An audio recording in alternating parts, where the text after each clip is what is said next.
The Money Mindset, Unveiling the Psychology Behind Financial Success. The psychology of money. Have you ever wondered why some people seem to effortlessly attract financial success, while others struggle to make ends meet? It all boils down to one thing: mindset. Our money mindset determines our financial outcomes. It influences how we think, feel, and behave when it comes to money. So, what exactly is a money mindset? It's the set of beliefs and attitudes we hold about money. And it's shaped by our upbringing, experiences, and the choices we make along the way. But here's the thing: our money mindset can either empower us or hold us back. If we have a scarcity mindset, constantly worrying about not having enough, we will likely attract situations that confirm our fears. On the other hand, an abundance mindset allows us to see opportunities and attract wealth. Now, let's delve deeper into the psychology behind financial success. One crucial aspect is our relationship with money. How do we view it? Do we see money as a tool to create a fulfilling life, or do we see it as a source of stress and worry? Our beliefs shape our reality. Another aspect is our comfort level with money. How do we handle it? Are we afraid to spend or invest? Or are we overly reckless with our finances? Achieving financial success often requires finding the right balance and developing healthy money habits. Moreover, our self-worth impacts our financial success. Do we feel deserving of wealth and abundance? Or do we believe we are unworthy of financial prosperity? Our self-perception plays a significant role in our money mindset. Thankfully, our money mindset is not set in stone. We can cultivate a positive relationship with money and reframe our beliefs. By adopting an abundance mindset, practicing gratitude for what we have, and seeking opportunities to grow, we can create a more prosperous future. So, are you ready to transform your money mindset and unlock financial success? It all starts with understanding the psychology behind money. The surprising link between money and happiness. Money and happiness. Two concepts that seem intrinsically connected. After all, we've all heard the saying, money can't buy happiness. But is that really true? Researchers have been studying the link between money and happiness for years, and the results may surprise you. While it's true that money can provide us with comfort and security, studies have shown that after a certain point, additional wealth does not significantly increase our happiness. In fact, research suggests that experiences bring us more joy than material possessions. That vacation you've been dreaming about? It might actually make you happier than a brand new car. So, why is this? Well, one theory is that experiences create lasting memories and connections, while material possessions lose their novelty over time. Additionally, studies have found that giving to others can also increase our happiness. When we use our money to help those in need, we experience a sense of fulfillment and purpose. But here's the thing: money alone doesn't guarantee happiness. It's how we use our money that truly matters. So, the next time you find yourself chasing after money, remember that it's the experiences, connections, and acts of kindness that can bring us the most joy. Thanks for watching. If you enjoyed this video, please consider subscribing to our channel for more thought-provoking content. The ultimate guide to mastering the law of money. Did you ever wonder why some people seem to attract money effortlessly, while others struggle financially? It all comes down to one powerful principle: the law of money. The law of money states that our thoughts and beliefs shape our financial reality. It's not about luck or chance, but about having the right mindset. So, how can you master the law of money and unlock abundance in your life? First, start by shifting your mindset from scarcity to abundance. Believe that there is more than enough money to go around and that wealth is within your reach. Next, set clear financial goals. Write them down and visualize yourself achieving them. This will send a powerful message to your subconscious mind, aligning your thoughts with your desires. Take inspired action towards your goals. Don't just wish for money to come your way, actively look for opportunities and take calculated risks. Be mindful of your spending habits. Practice budgeting and save a portion of your income. Remember, it's not about how much you make, but how much you keep and invest wisely. Surround yourself with positive and prosperous people who share your financial goals. Their energy and mindset will amplify your own success. Lastly, practice gratitude. Express appreciation for what you already have, no matter how small. Gratitude attracts more abundance into your life. Remember, mastering the law of money is a journey. It requires consistency, perseverance, and a willingness to expand your beliefs about what is possible. Thank you for watching the ultimate guide to mastering the law of money. If you found this video helpful, be sure to subscribe to our channel for more empowering content. Wishing you abundance and prosperity in all areas of your life. Unmasking the truth, The love of money and its hidden side. Money. It's something we all need and want. But is the love of money truly the root of all evil? We often chase after money, thinking it will bring us happiness and security. But what if this pursuit is blinding us to the hidden side of the love of money? The love of money is not just about the desire for wealth, but it's also about the disregard for others. When we prioritize money above all else, we turn a blind eye to the suffering of those less fortunate.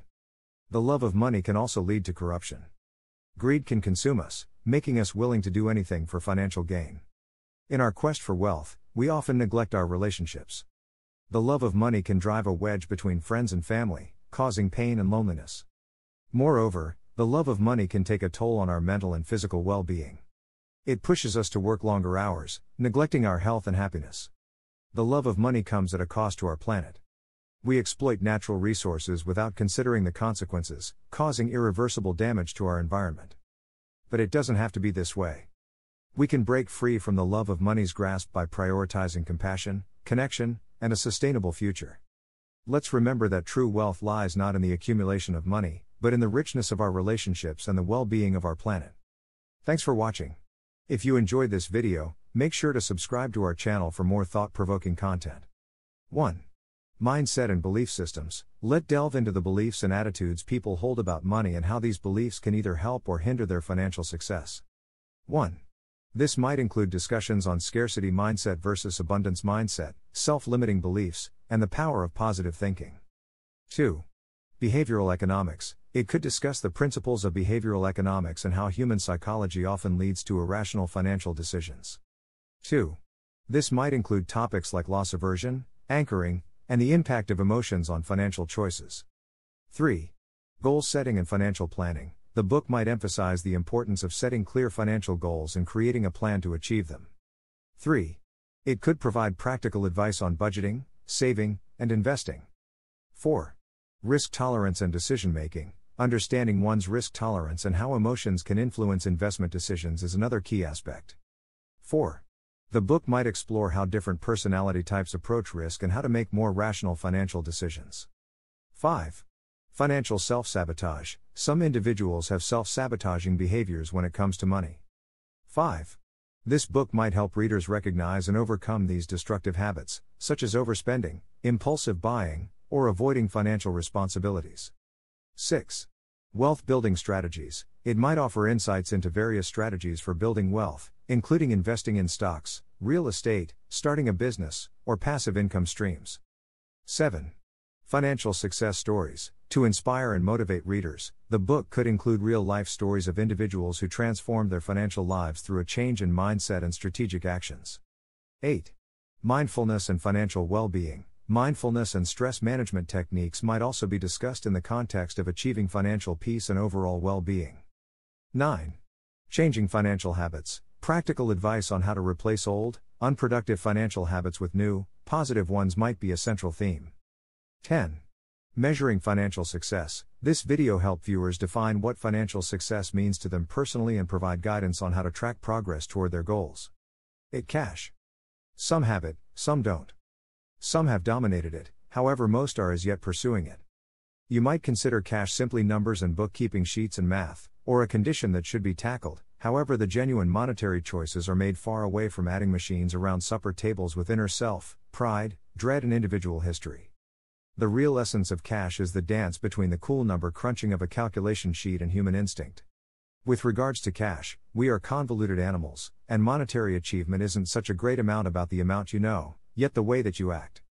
This video was propelled by Morgan Housel's astounding book, The Brain Research of Cash. How about we dig into the bizarre and human side of cash? You're not insane. We as a whole come from various ages, with guardians procuring various salaries and holding various qualities, living in different regions of the planet, naturally introduced to various financial conditions with changing motivators and fluctuating open doors. We as a whole have totally different encounters towards cash. Take, for instance, the securities exchange and expansion. Individuals brought into the world in 1970 saw a practically 10 times expansion in the S&P 500 during their teenagers and 20s, driving most to have a positive perspective on the financial exchange and a higher tendency to contribute. Individuals brought into the world during the 1950s, nonetheless, saw the financial exchange go no place in their youngsters and 20s, prompting a more bad perspective on the financial exchange and less tendency to contribute. Individuals naturally introduced to the 1960s experienced huge expansion during their youngsters and 20s, prompting a higher mindfulness and a more regrettable perspective on expansion and its belongings. Individuals brought into the world in 1990 experienced somewhat low expansion during their lifetime, prompting less concern and consciousness of its belongings. An individual's involvement in the securities exchange and expansion during their early stages extraordinarily shapes their mentalities and ways of behaving towards effective money management and monetary direction. Individuals legitimize each monetary choice they make in light of the data they had at that point and their psychological model of the world, which has been given to them from their folks and is formed by their novel valuable encounters. In spite of the fact that they can be misguided, need data, or pursue awful choices, their activities sound good to them at that time and line up with their very own story. As indicated by family, individuals do a few insane things with cash, yet nobody is insane. We as a whole have extraordinary perspectives, and since there is no generally right method for overseeing cash effectively, not a solitary one of us are insane. We go with monetary choices in view of our own background and our perspective. Monetary choices are many times not made simply on intelligent or numerical grounds, but rather are formed by your interesting encounters and perspective. Be careful about one-size-fits generally monetary guidance, as what might appear to be unreasonable to others could sound good to you. Compound rulers. There is no question that Warren Buffett is thought about one of the best financial backers ever.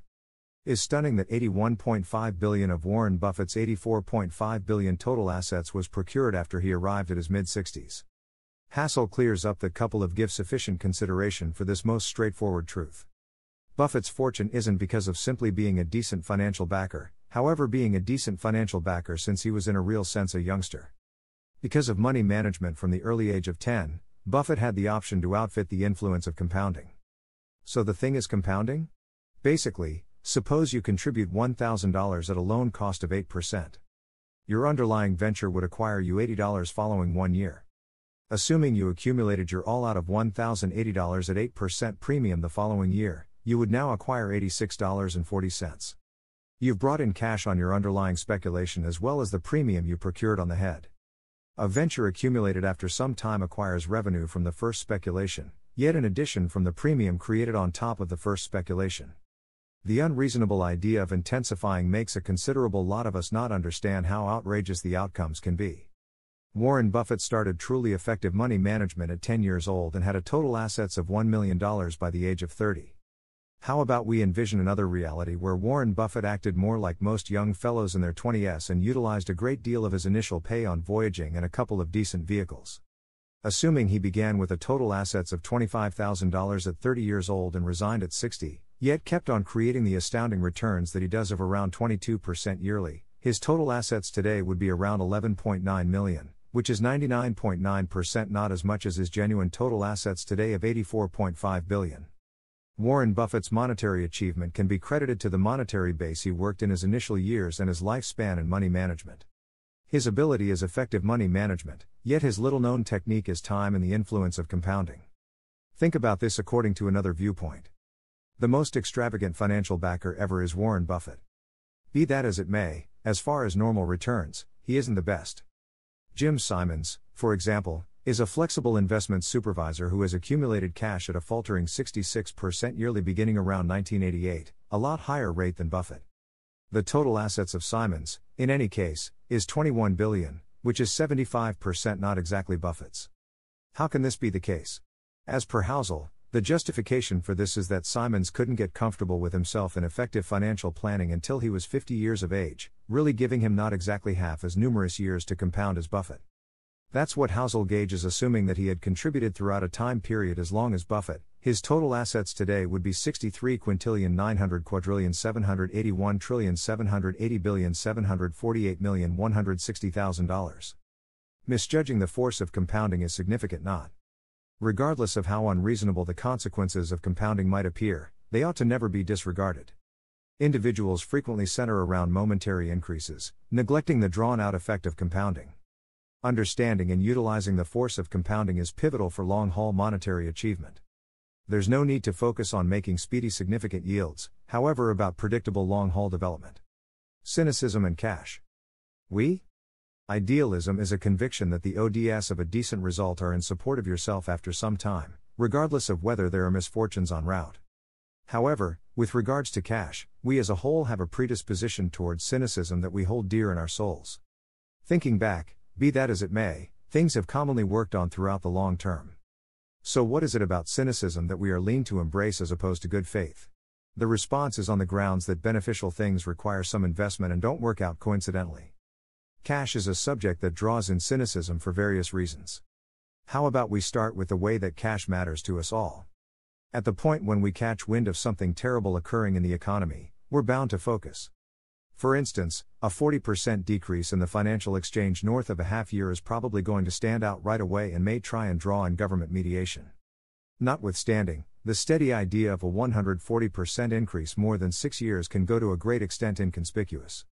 Consistently, a portion of 1 million Americans are saved by the advancement of medication throughout the course of recent years.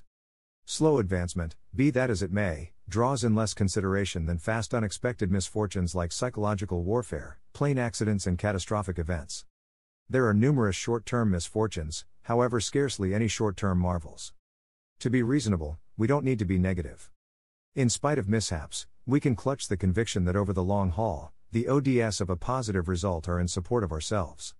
While watching the news featuring a securities exchange crash, monetary hardships or other cash issues, attempt to recall that things will quite often work on over the long haul.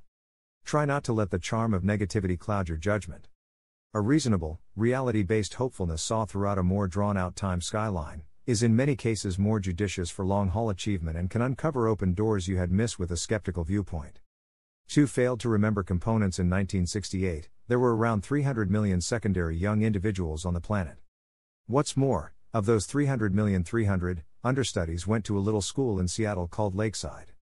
Lakeside turned out to be the main secondary school on the planet at the time that had a teacher with the foreknowledge to rent a PC, the print Model 30. This was no standard PC. It was progressed for the time and the sort of PC that even alumni understudies didn't approach. What's more, for one fortunate understudy at Lakeside, this would make a huge difference. That understudy was Bill Entryways. From 300 million down to 300.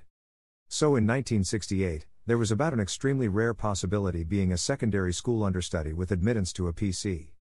Charge Entryways and his classmate Paul Allen would proceed to make Microsoft together. Indeed, even as a youngster, Doors showed excellent insight, difficult work, and a dream for PCs not at all like any other individual. However, going to Lakeside likewise gave him a one out of many upper hand and early advantage. Also, Doors isn't timid about this.